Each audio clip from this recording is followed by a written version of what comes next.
வணக்கம். இன்றைய பதிவுல மூவேந்தர்கள்ல ஒருத்தரான சோழர்களுடைய வரலாற்றை பத்தி பார்க்கலாம். சோழர்களுடைய வரலாற்றுக்கு முற்பட்ட சோழர்கள், முற்கால சோழர்கள், இடைக்கால சோழர்கள், பிற்கால சோழர்கள்னு சொல்லி 4 வகையா பிரித்து பார்க்கலாம். மூவேந்தர்கள்ல சேரர்கள் பற்றிய வரலாறை ஏற்கனவே பதிவு போட்டிருக்கேன். அந்த பதிவுக்கான லிங்கை டிஸ்கிரிப்ஷன்ல கொடுக்குறேன், பார்த்து தெரிஞ்சுக்கோங்க. பதிவுக்குள்ள போறதுக்கு முன்னாடி நம்மளுடைய சேனல் யூஎன் அஃபிஷியல் கற்போம் தமிழை சப்ஸ்கிரைப் பண்ணிக்கோங்க. நான் தமிழ்நதி.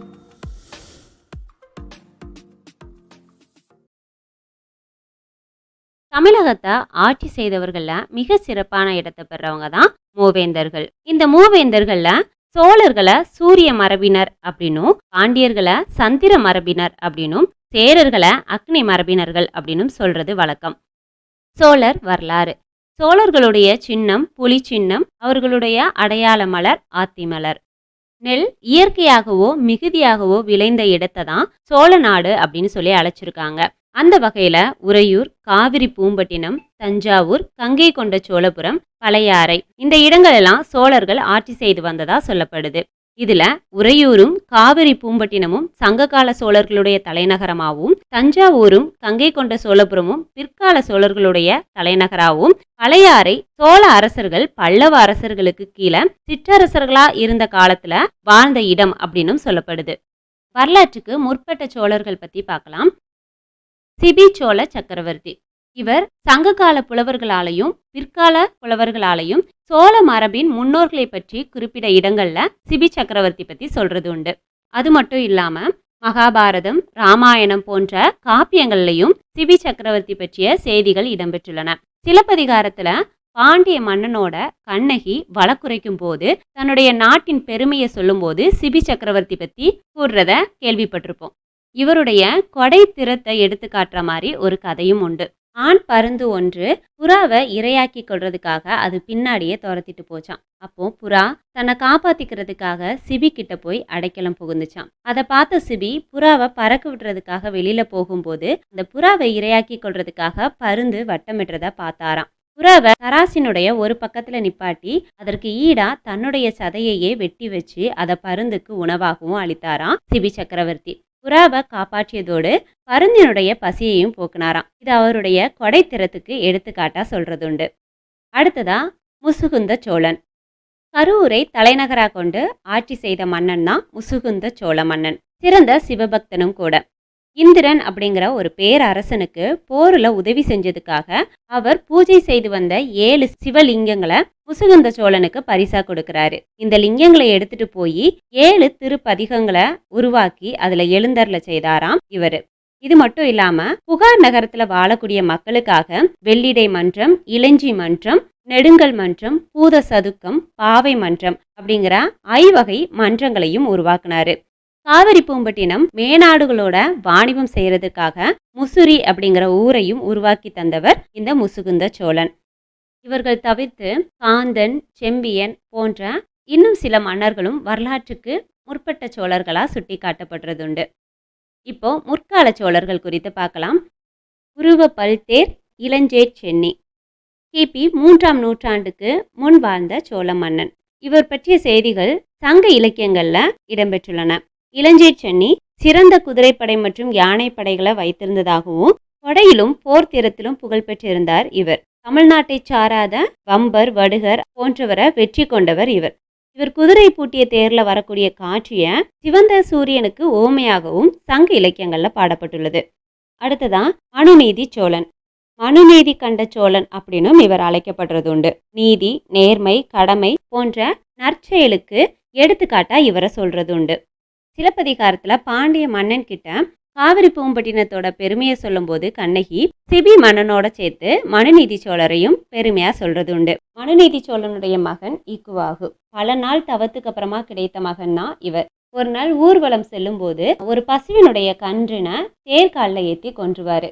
அந்த பசு மனுநீதி சோழன் கிட்ட போய் நீதி கேட்டதும் அதை பொறுத்து கொள்ளாத மனுநீதி சோழன் தன்னுடைய மகனையே தேர்காலில் ஏற்றி கொன்றுவாரு. இவருடைய நீதியை பேசுறதுக்காக இந்த கதையை எடுத்துக்காட்டா சொல்றதுண்டு பல இலக்கியங்கள்ல.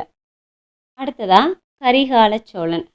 கரிகார் சோழனுடைய இன்னொரு பேர் தான் திருமாவளவன். இவர் சென்னி மரபை சேர்ந்தவர். புருவ பல்தேர் இளஞ்சேட் சென்னியினுடைய மகன் அப்படின்னு சொல்லப்படுறாரு. அழுந்தூரை தலைநகராக கொண்டு ஆட்சி செய்தவர் இவர். தன்னுடைய தந்தையான இளஞ்சேட் சென்னி ஆட்சியில இருக்கல. இவருடைய பெரிய தந்தை தான் ஆட்சியில இருந்திருக்காரு. இவருடைய பெரிய தந்தையும் தன்னுடைய தந்தையும் அடுத்தடுத்து இறந்து போறதுனால தாயினுடைய வயிற்றுல இருக்கும்போதே இவருக்கு அரச பதவி கிடைக்குது.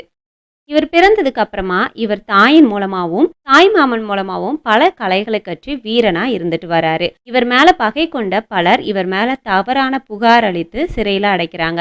அதோட அந்த சிறைக்கு தீயிடவும் செய்றாங்க. அதனால இவர் கால் கரிந்து போகுது. அதன் பயனாதான் இவருக்கு கரிகால் சோழன் அப்படிங்கிற பேர் வந்திருக்கு. முற்கால சோழர்கள்ல மிக சிறப்பான இடத்தை பெறக்கூடியவர் தான் இந்த கரிகால சோழன். வெண்ணி பரந்தலை அப்படிங்கிற இடத்துல 11 வேளிர் அரசர்களையும் சேர அரசர்களையும் வென்றவர் இவர். இவர் எய்த அம்புல சேரன் பெருஞ்சேரலாதனுடைய மார்புல அந்த அம்பு தைத்து முதுகின் பின்பக்கமா வெளிவருது. இதனால முதுகின் பட்ட காயத்தினால நாணம் கொண்டு அவர் வடக்கிருந்து உயிர் திறந்ததாகவும் சங்க இலக்கியங்கள்ல பாடல்கள் இருக்குது. கல்லணையை கட்டி நாட்டை வளமுறை செய்ததுனால இவருக்கு பெருவளத்தான் அப்படிங்கிற இன்னொரு பேரும் உண்டு. இவர் இமயம் வரைக்கும் சென்று பல அரசர்களை வென்று இமயத்துல புலிக்கொடியை நட்டி திரும்பினார் அப்படின்னும் சொல்லப்படுது. இவர் தவிர்த்து நெடுங்கிள்ளி, கிள்ளிவளவன், கோப்பெருஞ்சோழன், கோச்செங்கணன், பெருநற்கிள்ளி போன்ற பல அரசர்களை முற்கால சோழர்களா சுட்டி காட்டுறதுண்டு. அடுத்ததான் இடைக்கால சோழர்கள். கரிகால சோழன் முத்தரையர்கள் மற்றும் களப்பிரர்களை விரட்டியதோட பல்லவ மன்னர்களையும் வெற்றி கொள்றாரு. ஆனா கரிகால சோழனுடைய மறைவிற்கு அப்புறமா களப்பிரர்கள் மற்றும் பல்லவர்களோட சேர்ந்து முத்தரையர் அப்படிங்கிற அரச மரபினரும் சோழ நாட்டை ஆட்சி செய்ய வராங்க. அவர்களுடைய ஆட்சி வலுப்பெற ஆரம்பிக்கும் போது சோழர்களுடைய ஆட்சி வலுவிழக்க ஆரம்பிச்சு சோழர்கள் பல இடங்களுக்கும் சிதற ஆரம்பிக்கிறாங்க. சோழ நாட்டை மீட்க முடியாத சோழ மன்னர்கள் உறையூர் மற்றும் பழையாறுல சில சோழ இடங்களை மட்டும் ஆட்சி செய்து வராங்க. சிற்றரசர்கள்ல ஒருத்தரா இருந்த சோழ மன்னன் சிம்மவிஷ்ணு தன்னுடைய சோழ நாட்டை கைப்பற்றுவதற்காக பல்லவர்களோட போரிட்டு இறந்தும் போறாரு. சிற்றரசர்களா இருந்த சோழர்கள் தமிழ்நாட்டுல திரும்பியும் சோழராட்சியை கொண்டு வர்றதுக்காக பல குறுநில மன்னர்களோட திருமண தொடர்பு வச்சு அதன் மூலமா கிடைக்கக்கூடிய செல்வாக்குனால தங்களுடைய சோழ நாட்டை மீட்கிறதுக்காக முயற்சி செஞ்சுட்டு வராங்க. இந்த சமயத்துல சிற்றரசர்கள்ல ஒருத்தரா இருக்கக்கூடிய விசயாலய சோழன் தஞ்சையை கைப்பற்றி அதன் மூலமா சோழ ஆட்சியை திரும்பியும் கொண்டு வராரு. அடுத்ததான் பிற்கால சோழர்கள். பிற்கால சோழர்கள்ல முதன்மையானவர் தான் விசயாலய சோழன். பல்லவ மன்னர்களுக்கு கீழே குறுநில மன்னரா இருந்து வந்தவர் தான் விசயாலய சோழன். இவர் இருந்த காலகட்டத்தில் 9ஆம் நூற்றாண்டுல பல்லவர்களுக்கும் பாண்டியர்களுக்கும் இடையே போட்டி ஏற்பட்டு இருந்துச்சு. அந்த சமயத்துல பாண்டியர்களுக்கு கீழே ஆட்சி செஞ்ச முத்தரையர்கள் தான் தஞ்சையை கைப்பற்றி ஆட்சி செஞ்சுட்டு வந்தாங்க. இந்த விசயாலய சோழன் போர்ல முத்தரையர்களை தோற்கடித்து தஞ்சையை கைப்பற்றி ஆட்சி செய்ய தொடங்கினாரு. அடுத்ததான் முதலாம் ஆதித்த சோழன். இவர் விசயாலய சோழனுடைய மகன். அரசியல் ஆற்றலும் போர் திறமும் மிக்க ஆதித்த சோழன் தன்னுடைய தந்தைக்கு அப்புறமா சோழ நாட்டு எல்லையை விரிவாக்க தொடங்குறாரு. இவருடைய காலத்துல பல்லவ மன்னர்களுக்கு இடையே ஆதிக்க போட்டி ஏற்படுது. நிர்பதுங்க பல்லவனுக்கும் அபராசித பல்லவனுக்கும் இடையே திருப்புறம்பியம் அப்படிங்கிற இடத்துல போர் நடக்குது. இந்த போர்ல அபராசிதன் அப்படிங்கிற பல்லவனுக்கு முதலாம் ஆதித்தனும் அங்க மன்னனான பிருதிவிபதி அப்படிங்கிற மன்னனும் துணை நின்று போர் புரியுறாங்க. நிர்பதுங்க பல்லவன் கூட பாண்டிய மன்னனான வரகுணன் துணையா நிற்கிறாரு. இந்த போர்ல பாண்டிய மன்னர்களும் நிர்பதுங்க மன்னனும் தோற்கடிக்கப்படுறாங்க. பல்லவ மன்னனான அபராசிதன் ஜெயிச்சாலும் கூட அவருக்கு துணையா நின்ற கங்க மன்னனான பிருதிவிபதி இறந்து போறாரு. இந்த போர்ல பல்லவ மன்னனான அபராசிதன் வெற்றி பெற்றதுனால தனக்கு துணையா நின்ற முதலாம் ஆதித்த சோழனுக்கு பல இடங்களை பரிசா கொடுக்கிறாரு. பரிசை வாங்கினாலும் ஆதித்த சோழன் தன்னுடைய முன்னோர்கள் இழந்த சோழ நாட்டை கைப்பற்றணும் அப்படிங்கிறதுல ரொம்பவே உறுதியா இருக்கிறாரு. இதனால பல்லவ மன்னனான அபராசித பல்லவனை கொன்று தொண்டை மண்டலத்தை கைப்பற்றி ஆட்சி செய்யவும் ஆரம்பிக்கிறாரு. பிற்கால சோழர்கள்ல விசயாலய சோழன் ஆதித்த சோழனை தொடர்ந்து முதலாம் பராந்தக சோழன், கண்டராதித்த சோழன், அரிஞ்சய சோழன், இரண்டாம் பராந்தக சோழன், ஆதித்த கரிகாலன், உத்தம சோழன், முதலாம் ராஜராஜ சோழன், முதலாம் ராஜேந்திர சோழன், முதலாம் ராஜாதிராஜ சோழன், வீர ராஜேந்திர சோழன், அதிராஜேந்திர சோழன், முதலாம் குலோத்துங்க சோழன், விக்ரம சோழன், இரண்டாம் குலோத்துங்க சோழன், இரண்டாம் ராஜராஜ சோழன், இரண்டாம் ராஜாதிராஜ சோழன், மூன்றாம் குலோத்துங்க சோழன், மூன்றாம் ராஜராஜ சோழன், மூன்றாம் ராஜேந்திர சோழன். இப்படி 12ஆம் நூற்றாண்டின் கடைப்பகுதி வரைக்கும் பிற்கால சோழர்கள் ஆண்டு வந்ததா சொல்லப்படுது. பல சோழ மன்னர்கள் சிறப்பா ஆட்சி செஞ்சிருந்தாலும் இந்த பகுதியில வரலாற்றுக்கு முற்பட்ட சோழர்கள், முற்கால சோழர்கள், இடைக்கால சோழர்கள், பிற்கால சோழர்கள் அப்படின்னு சொல்லி சில சோழ மன்னர்களை பத்தி மட்டும் தான் சொல்லியிருக்கேன். இந்த பதிவு இதோட முடிவு பெறுது. மீண்டும் ஒரு தமிழ் உரையாடலுடன் சந்திக்கிறேன். நான் தமிழ்நதி. நன்றி.